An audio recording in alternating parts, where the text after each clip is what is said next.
Hello, Nana. Good morning. See, now we are learning the different atomic properties or else periodic properties. See, periodic properties are nothing but atomic properties. So, in the part of learning of periodic properties, so atomic radii is one of the property. So, it also varies along a group and even in a period. So, actually, what is atomic radius? See, before learning atomic radius, an atom, in atoms, electron cloud around the nucleus extends to infinity. Suppose this is the nucleus of an atom and electrons are present around the nucleus. See, these electrons, actually the nature of electron is it always keep on moving. So within a blink of time, so electron will changes so many places. Sometimes it may move to infinity distance. It may move to infinity distance, and within the same time, within the blink of time, that means within fraction of second. So again, the electron from infinity distance, it may come back to its original place. So in that case, so we cannot draw a definite boundary because electron, this is also an electron belonging to this atom, but the electron it moved to some distance away from that atom, but still it is under the attraction of this nucleus only. So in such case, no atom, we cannot draw a boundary to any atom, but so based on the maximum probability,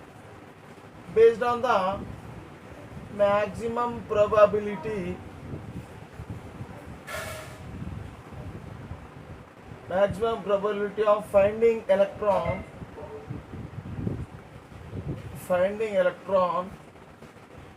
that means around 95%, of the electron where it is present. So electron will spend most of its time particularly to certain distance only maximum. Beyond that distance, it spends less time. So based on that, we can draw certain boundary, but it does not contain, it does not include 100% of the electrons, because the same electron sometimes they move out, but very not often, very for a very little time, seldom, simply we call it as seldom it moves away. Okay, but most of its time it spends to a particular region only, in the particular region only. So that boundary we can draw, but that is not the perfect boundary of an atom. And moreover, the electron density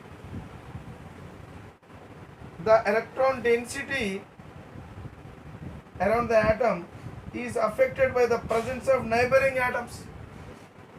So surrounding this atom, there are so many other atoms also. So the electron density of one atom, it may be affected by the other atom, because the other atom also may show influence on these electrons, and this atom may pull these electrons, or else these electrons may repel these electrons. Therefore, the electrons may come closer. Okay, that means we cannot tell the exact size of an atom, individual atom. First of all, we cannot get an individual atom. So we cannot get an isolated atom.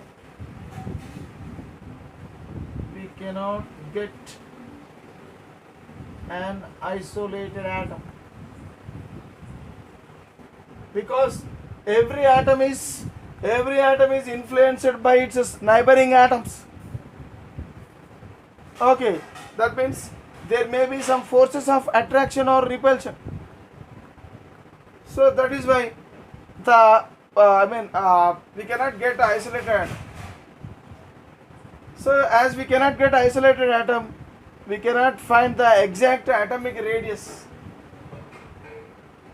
But simply we can define atomic radius as the distance between the center of the nucleus, because atom is treated as a sphere. Distance between the center of the nucleus and the electron cloud of outermost energy level. So electron cloud of outermost energy level. So this distance we generally call as atomic radius.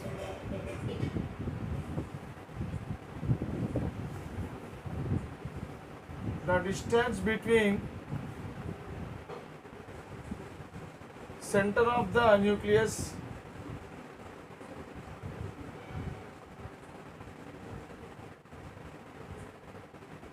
and the electron cloud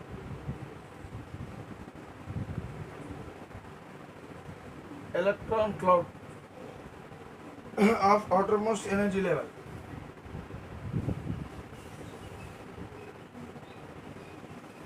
Outermost energy level. So that distance, that distance is said to be atomic radius. As we cannot get an isolated atom, so the calculation of atomic radius, it is not so easy. Atomic radius cannot be calculated easily. Directly we cannot. So directly we cannot measure. We cannot measure the atomic radius. Why? Because here the outermost orbit, sometimes it may shrink. The atom may shrink because of the influence of the neighboring atoms. Sometimes the atom may shrink or the atom may enlarge. So we cannot get the exact atomic radius of an individual atom. That means directly we cannot measure the atomic radius because the atomic radius keep on changes with the surrounding environment. Then how to find the atomic radius? Atomic radius can be we can find indirectly. So indirectly atomic radius can be found by calculating the distance. Suppose these two are the neighboring atoms and these two are, let us assume these two are in bonding. Now these two are in bonding. So by calculating the distance between the two nucleus of the neighboring atoms which are bonded, and if you if you make the half of the distance, or else simply, so the distance between the two nucleus of the bonded atoms, so it is called as bond length. So from bond length values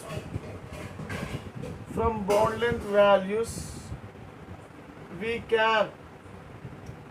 can calculate the atomic radius. That means atomic radius can be calculated from bond length values. From bond length values we can calculate the atomic radius. This is the bond length. So these two are the atoms which are bonded. The distance between the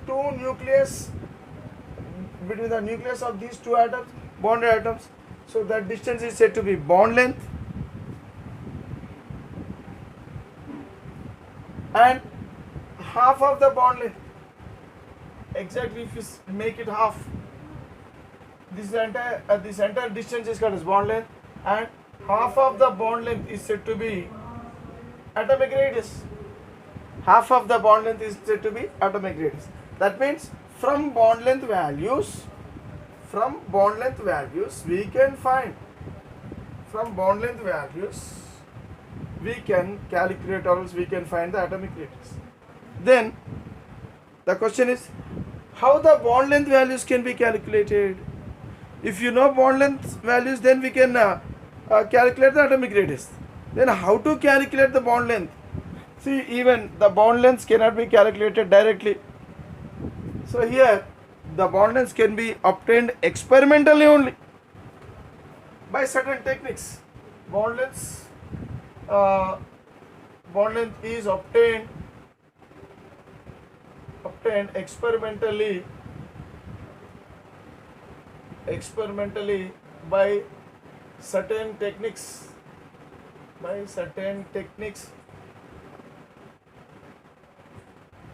like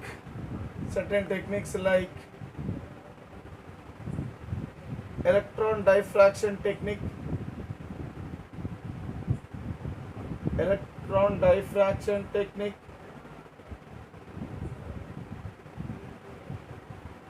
X-ray diffraction technique, infrared spectroscopy. So this is also one of the technique. Infrared spectroscopy, nuclear magnetic resonance spectroscopy. So these are the main four techniques from which the bond length values can be calculated. If we could be able to calculate the bond length values, then we can get the atomic radius. Atomic radius cannot be calculated directly. Okay. Right. Now, this atomic radius, it depends on certain things. This atomic radius, it depends upon certain things. What are the things on which this atomic radius depend?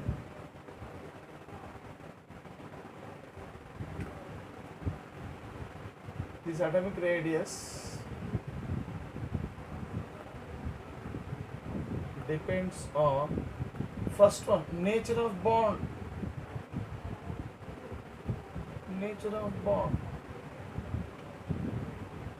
So this is one of the based on the nature of bond. That means, is it a covalent bond, or else is it a metallic bond, or else is it a van der Waals forces of attraction, very weak forces, van der Waals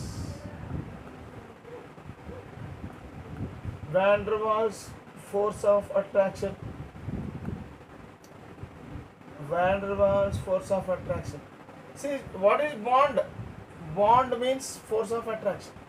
In chemistry language, bond is nothing but force of attraction. Force of attraction is called as bond in our chemistry language. So that means atomic radius depend upon nature of bond. So the covalent bond will have some radius, metallic bond will have some other radius, and van der Waals force of attraction. Force of attraction means bond only, no? So that means van der Waals bond. The nature of bond, depending upon the nature of bond, the radius of the atom will be. So we will learn about these things in detail. Okay. Now let us know about the next thing on which the atomic radius depend on, the number of bonds.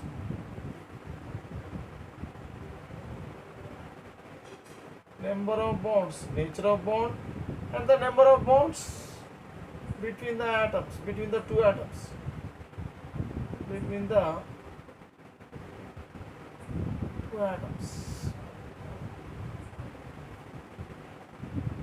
For example, if I take two carbon atoms, if there is only one single bond, always remember that bond means a pair of electrons.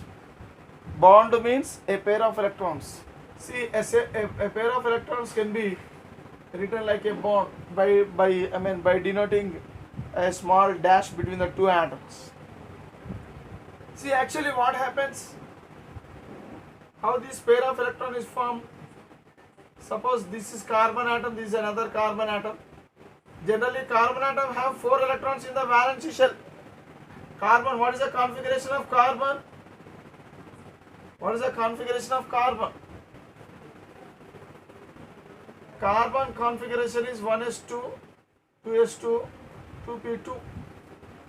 6 electrons are there. So these are the valence shell electrons.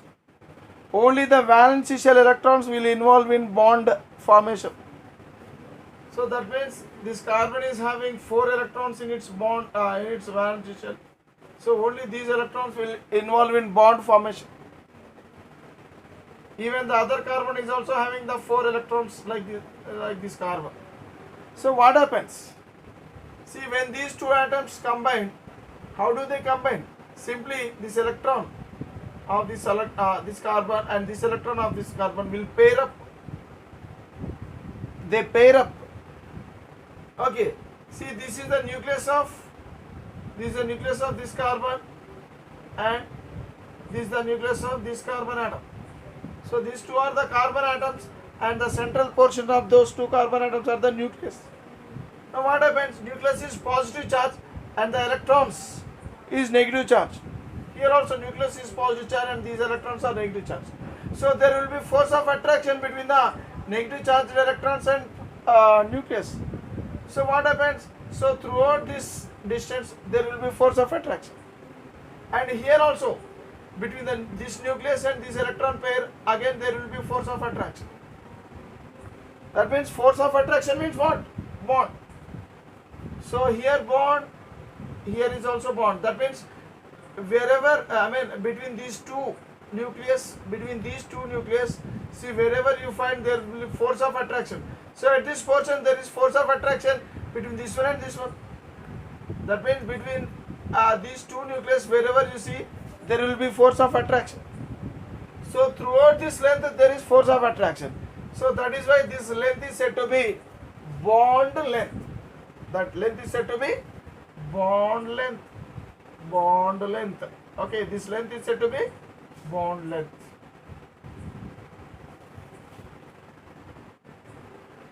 Bond length. Did you understand what is bond length? Right. So simply we can write like this, a bond. Suppose, look here. Now these two are the carbon atoms, same carbon atoms. Suppose if there are two pairs of electrons, so actually there is only one pair of electron between these two carbon atoms. In this case, if there are two pairs of electrons between the two carbon atoms, are you following? So now what happens? The force of attraction will be between this nucleus and this electron pair, and this nucleus and this electron pair, and here even the force of attraction between this and this. As a result, what happens? So now the force of attraction is increased when compared to here. Here only single electron pair is there, but here there are two electron pairs. These two electron pairs will bring the nucleus together to some more some more nearer. That means the distance will further decrease. The distance between the atom further decrease when the electron pair, when the number of electron pairs are increased between the atoms. So that is why what happens? So here this electron pair will form one bond, and this electron pair also will form another bond. See, when compared to the bond length of this one, the bond length of this one is more, because only one electron pair is there. So one electron pair, when one electron pair is there, so the atoms are attracted by those, by these electrons. That means these two electrons, the electrons which are present in the center, so they hold these atoms together by forming a bond. Suppose if the number of electron pairs are increased between the two atoms, what happens? The force of attraction will increase. The force of attraction of these electrons on the nucleus will increase. Therefore, what happens? the atoms will come further closer. That means the bond length decreases. The length of the bond decreases. So the length of a single bond, this is called as a double bond. So whenever there are two bonds between the two atoms, it is said to be double bond. If there is only single bond between the two atoms, or else simply we can call it a single bond. Suppose if three pairs of electrons are shared between the two atoms, if three pairs of electrons are shared between the two atoms, what happens? These two atoms, the nucleus or else the atoms will still come closer. They will still come closer because there is large force of attraction. Because three pairs of electrons are there, one pair, second pair and third pair. As a result of this, so between the two carbon atoms, the length decreases further. See the bond length order, if you see, bond length order, if you see, so here between carbon and carbon, if there is only single bond, so the length is larger than the carbon-carbon double bond. Between the two atoms, if there is a double bond, then the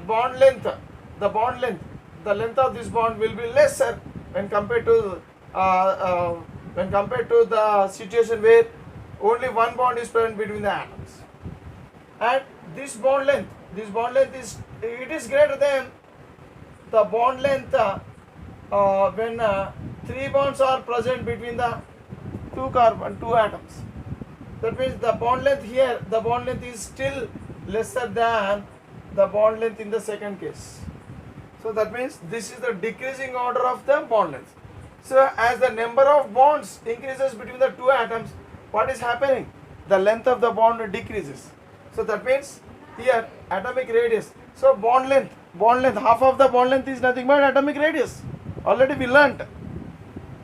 That means the number of bonds between the two atoms will decide the atomic radius. It will decide the bond length, and in turn it decides the atomic radius. So the one which have more bond length will have more atomic radius. So in suppose if there is only single bond between the atoms, so it will have more bond length. Hence it has hence this atom will have more atomic radius. So experimentally it is being calculated that whenever a single bond is present between the two carbon atoms, the bond length is 1.54 angstroms. It is, see, atomic radius or else bond length, atomic radius or bond length, it is measured in angstroms. So units of atomic radius, units of atomic radius or bond length, atomic radius or bond length. So what are the units of atomic radius or bond lengths? We can measure the atomic radius in angstrom units,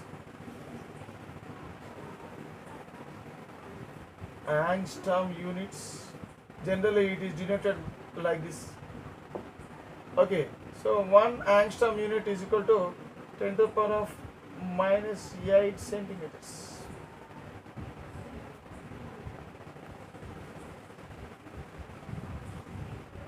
Okay, right, or else it may be measured in picometers. What is pico? Picometers.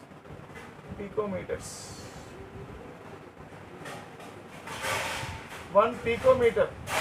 Pico means 10 to the power of minus 12. Pico means 10 to the power of minus 12 meter. 10 to the power of minus 12 meters. Okay, angstroms. Or else nanometers. Nanometer, simply nm, it is designated as nm. Nano means 10 to the power of minus 9. So 1 nanometer is equal to 10 to the power of minus 9 meters. So like this, the units of atomic radius or else bond lengths uh, are either angstrom units or else picometers or else nanometers, so etc. Generally we use angstrom units. 1 angstrom is equal to 10 to the power, 1 angstrom is equal to 10 to the power of minus 8 centimeters. So here for a single bond, this is called a single bond and this is called as double bond. What is double bond? See, when two bonds are present between the two atoms, then it is said to be double bond. Two bonds, when does these two bonds are present? When does these two bonds will come? So when two pairs of electrons are shared between the two atoms, then only there will be two bonds, or else simply we'll call it as double bond. So here the double bond, double bond length. See, look here. This is called as bond length. So it is 1.34 angstroms. So it is less than single bond length, and its value is this is experimentally calculated thing. So these are the bond lengths. So the bond length values. Then what will be the radius? Radius of this atom and the radius of this atom. So half of the bond length. So here atomic radius will be how much? Atomic radius will be half of this one, 1.54 by 2. So it is around 0.77 angstroms. So like this. So that means we cannot find the atomic radius directly. Atomic radius is measured from bond length values only. Okay. See, that is why atomic radius depends upon the number of bonds. When the number of bonds increases, the bond length decreases. Remember that. Number of bonds. Number of bonds increases means bond length decreases. With increase in the number of bonds, there will be always a decrease in the bond length. So with the decrease in bond length, so there will be decrease in atomic radius. Atomic radius will be decreased. So like this. Okay. So in this way, atomic radius depends upon the number of bonds between the two atoms. Okay, right. So we will learn about the nature of bond also, but for time being, just I will explain you about this one also. So did you understand how the atomic radius is depending upon the number of bonds between the atoms? Okay. So just simply I am rubbing it off. Now let us know the other thing on which the atomic radius depends.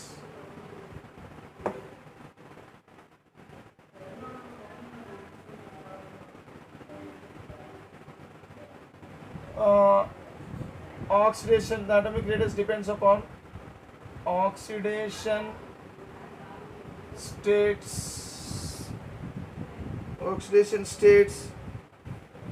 Next coordination number. Next bond character, etc. Bond character, etc. So I will explain you all these things one by one. So first of all, we will learn about how the atomic radius it depends upon the nature of bond. First we will learn about this one. How the atomic radius it depends upon the nature of bond. Okay. So we will learn all these things also, but first of all we will learn about this one. Right.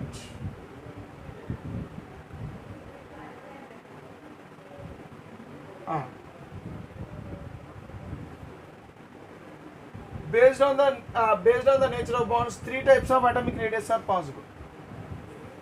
So based on based on nature of bonds, based on nature of bonds, three types of atomic radius are possible. Atomic radius are possible.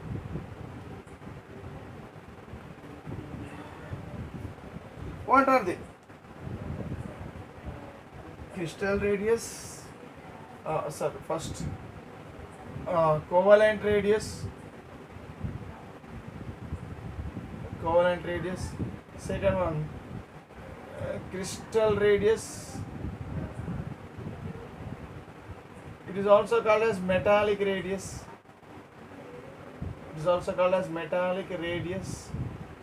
Okay, next third one, van der Waals radius.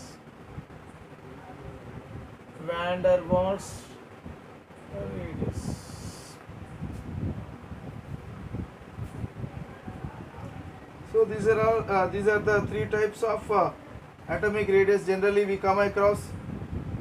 Okay, so first we will learn about the covalent radius. So if you learn about the covalent radius, this covalent radius is generally related to non-metals. It is related to non-metals. In non-metals generally you will find,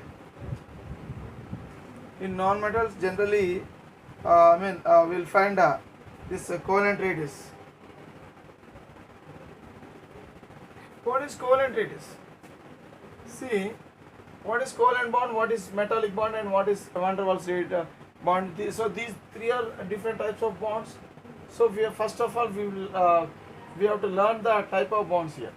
So what happens during covalent bond? For example, if there are two atoms, this is one atom and this is the electron, or else simply we will call it as electron density of this atom, and this is another atom. Look here, this is another atom.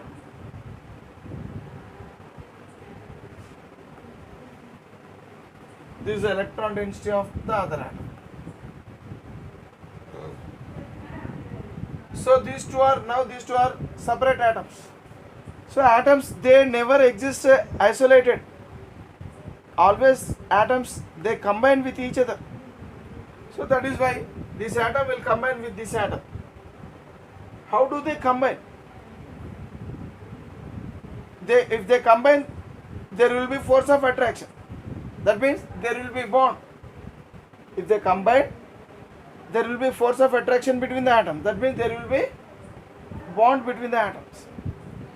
So here, what type of bond? Suppose if it is covalent bond, how these atoms are combined? Suppose if these two atoms are combined in such a way that, look here, suppose this is the nucleus, and if one atom will merges into another atom, if one atom merge means, so getting inside, so these two atoms, they merge with each other. So due to this, what happened? Some of the electron density of this atom, and some of the electron density of this atom, so what happens? So it comes in the center between center of these two atoms. Okay, are you following? Now this center, or else this is the merged portion. So in this region you will find the electron density of this atom and even the electron density of this atom. Okay, now what is happening? So this nucleus will attract this electron density. That means this electron density, it contains electrons of this atom and even this atom. And the same electron density is attracted by the other atom also, by other nucleus also. That means these two atoms or these nucleus will share this electron density. Okay, so what is happening? So due to sharing of electron density between the two atoms, a covalent bond is formed. What is covalent bond? Covalent bond is formed due to sharing of electron density between the two atoms. Now here covalent bond is formed. Okay, now if you calculate the bond length, so this is the bond length, the distance between the two nucleus, centers of two nucleus, the distance between the centers of the two nucleus which are bonded by two nucleus of the atoms which are bonded by covalent bond. So that distance is said to be covalent bond length. Covalent bond length. This is called as covalent bond length. And half of that distance, is said to be covalent radius. So that is covalent radius. Okay, covalent. What is covalent radius? Covalent radius is nothing but half. That means this distance, half of the distance. Simply, if you if I write the definition, I may write like this: half of the internuclear distance between the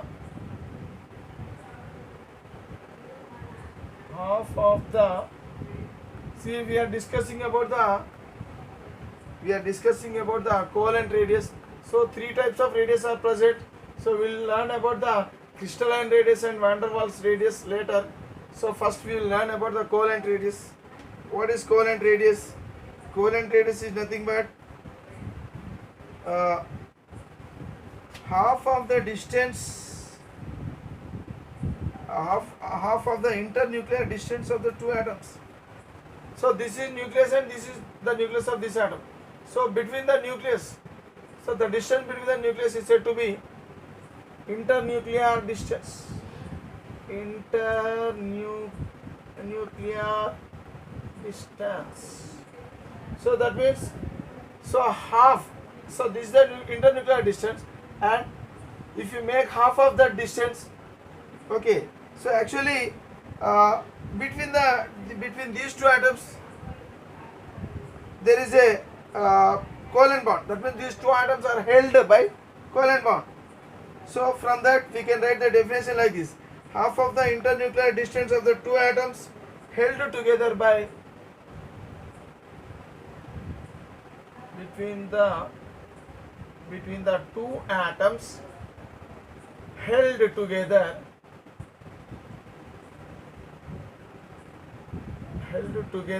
by a covalent bond, by a covalent bond.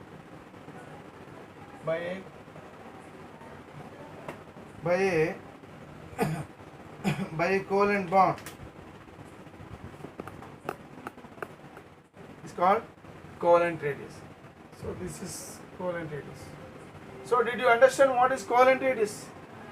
See, actually, what is covalent bond? Covalent bond means if two atoms combine by sharing the electron pair, electron density. When two atoms combine by sharing the electron density of these atoms, such bond is said to be covalent bond. Okay, and the bond length, that means the internuclear distance between these two bonded atoms, the internuclear distance between the two bonded atoms is said to be covalent bond length, and half of the internuclear distance, or else half of the bond covalent bond length. So this is called as covalent bond length, and half of that covalent bond length is said to be covalent radius. Or else, by definition wise, if you see, it is nothing but half of the internuclear distance. So this is the internuclear distance, and half of, exactly this is the half, this is the exactly half of the distance, half of the internuclear distance between the two atoms, okay, held together. These two atoms are held together by covalent bond. So when two atoms are held together by covalent bond, and if you take the half of the internuclear distance, then that distance, so that means this one, this is called half of the internuclear axis, and half of the internuclear distance, and even this is also half of the internuclear distance. So up to here only. So up to here it is called as atomic radius, and up to here it is called as atomic radius. Okay, so now atomic radius are of three types of atomic radius. So what type of atomic radius now we are learning? Covalent radius. So covalent radius is also atomic radius only, but here when the covalent bond is present between the two atoms, then that atomic radius is said to be covalent radius. Okay, the atomic radius of each atom is said to be covalent radius. And how to calculate covalent radius? It is nothing but what? Half of the internuclear distance between the two atoms held together by a covalent bond. For example,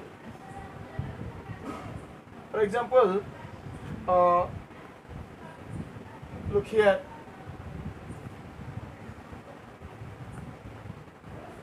Suppose these two are the chlorine atoms. So this is chlorine atom, Cl2 molecule. In Cl2 molecules, how Cl2 molecule is formed? Cl2 molecule is formed when two chlorine atoms they combine by sharing electron density of the two atoms. So now this is the electron density of two atoms. So this is chlorine atom and this is another chlorine atom, and the bond length, the internuclear distance or else the bond length of the covalent is 1.98 angstrom. This covalent bond, that means bond length, covalent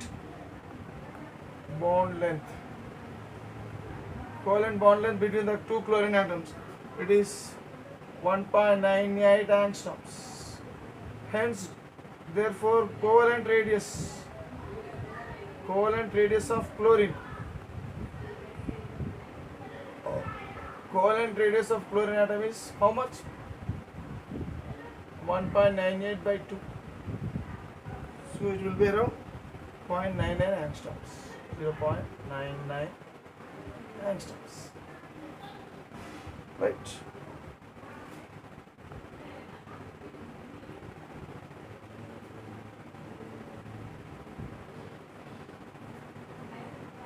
Okay. So in this way we can find the covalent radius. But in some other cases, the covalent radius, it may varies. For example, if the two combining atoms are different atoms,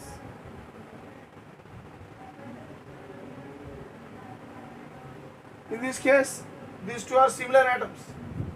Sometimes what happens, if the two atoms are different atoms,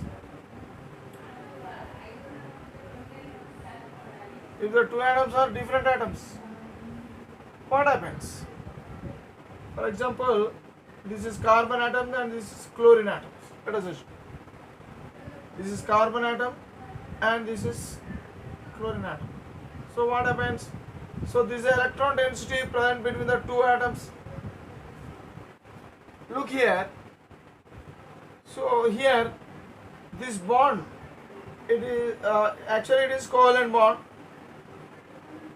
bond, but some percentage of ionic nature, is present. It is present. Some percentage of ionic nature is present in this bond, because these two are not similar atoms. So in this case these two are similar atoms. So when these two atoms are similar atoms, what happens? So the electron density is shared equally. So this atom is chlorine and even this is also chlorine atom. So that the electron density is shared by this chlorine. Okay, the same amount of sharing is done by the other chlorine atom also. That means these two atoms will share that electron density equally. But in this case, these two atoms, they do not share the electron density equally. Why? Because these two are not same atoms. So in this case what happens? In this case, whenever the atoms are not similar atoms, what happens? Those atoms will they come closer, still closer. So in this case, when compared to this one, the atoms are placed some more closer because of ionic nature is present. Whenever there is ionic nature in the bond, what happens? The bond distance decreases. The bond length decreases. Okay. So how much the bond length is? Here actually the bond length. What is the bond length? So here bond length will be atomic radius of this one plus atomic radius of this one. So here bond length, in this case bond length is equal to, suppose this is the radius of this atom and radius of this atom. So what will be the bond length? Bond length will be equal to 2 Ra plus Ra. Ra plus Ra. Radius of this atom and radius of that. So it is 2 Ra. 2 Ra. But in this case, what happens to the bond length? So for example, this is radius of this atom and this is radius of the other atom, Rb, let us assume Ra plus Rb. So in this case, what happens? So what will be the bond length? Bond length is equal to Ra plus Rb. That means this distance is Ra and this distance is Rb. So actually half of the bond length is nothing but what? Half of the bond length is nothing but what? Atomic radius. But what is the bond length here? Bond length is nothing but, bond length is obtained by adding the radius of this atom and the radius of this atom. Okay. But exactly there is a because there is a these atoms where they are pulled together because of the ionic nature. Why ionic nature is present? Ionic nature is present because these two are dissimilar atoms. Whenever the two atoms are dissimilar atoms, there will be ionic nature. So here ionic nature is not present because these two are similar atoms. Okay. So as there is ionic nature, what happens? Those atoms, they will come a bit closer. When they come a bit closer, so there will be decrease in the length. There will be decrease in the length of the bond length. So how much? By how much there is decrease in bond length? So that means we have to subtract the decreased amount. So the decreased amount can be calculated by using a small formula. It is nothing but minus 0.09 into 0.09 into chi A minus chi B chi chi A. Okay, chi A. What is chi A? Chi A is nothing but, it is called as, actually chi, it is, this letter is called as chi. Chi. So chi A means electronegativity. Electronegativity of A. Okay, this is atom A. Let us assume that is the atom B. So atom A is carbon and atom B is chlorine. Okay. So now here this is what the difference. This is what the difference between the electronegativity. So this is the difference between the electronegativity of atom A and atom B. So that means electronegativity of chlorine and electronegativity of carbon. So every atom will have certain value of electronegativity. I will explain you about electronegativity later. But time being, just know what is for time being, just we will use that terms electronegativity. So whenever there are two different atoms and between the two different atoms, if there is a covalent bond is formed, compulsorily there will be some percentage of ionic nature is present. Whenever there is ionic nature present between the atoms will they come closer. That means the bond length decreases. So by how much the bond length is decreased? So actually bond length is decreased by this much. Bond length is decreased by how much?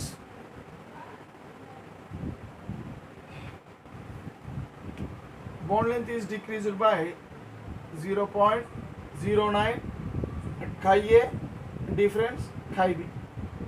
Okay.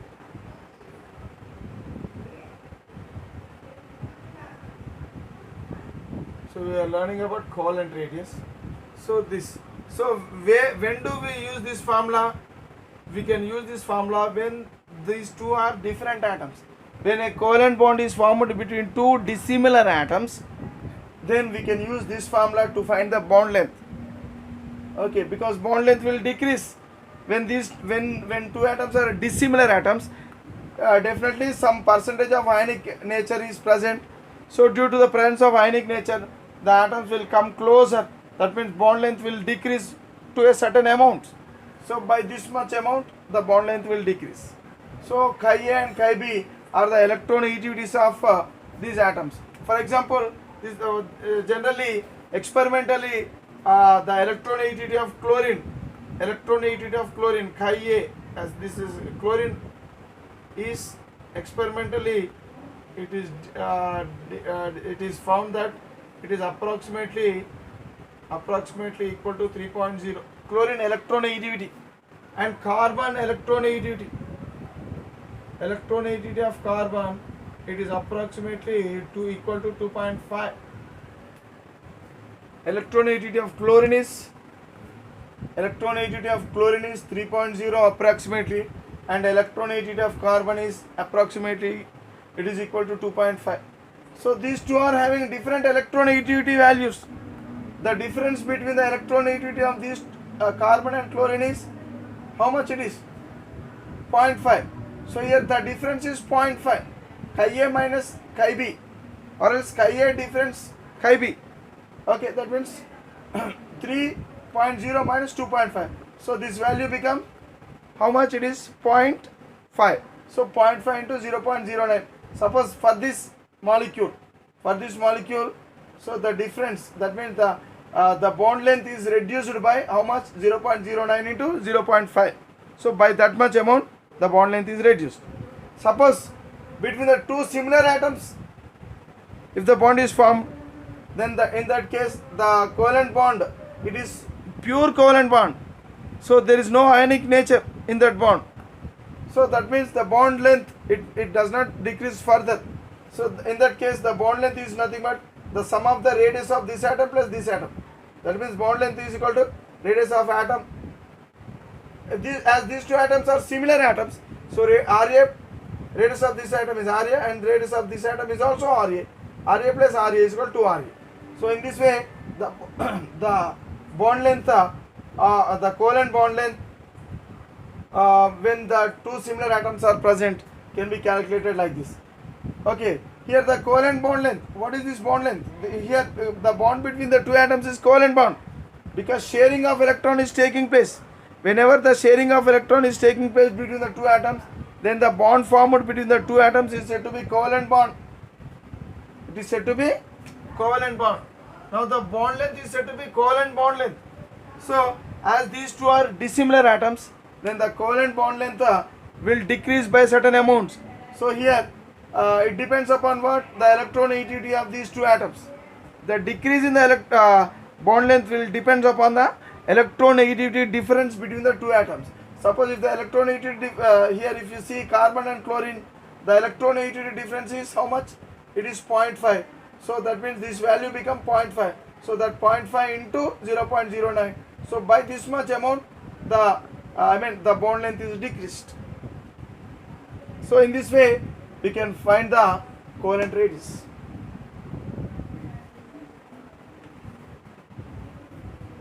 Okay, right. Now let us learn about the next radius. What is that one? Crystal radius.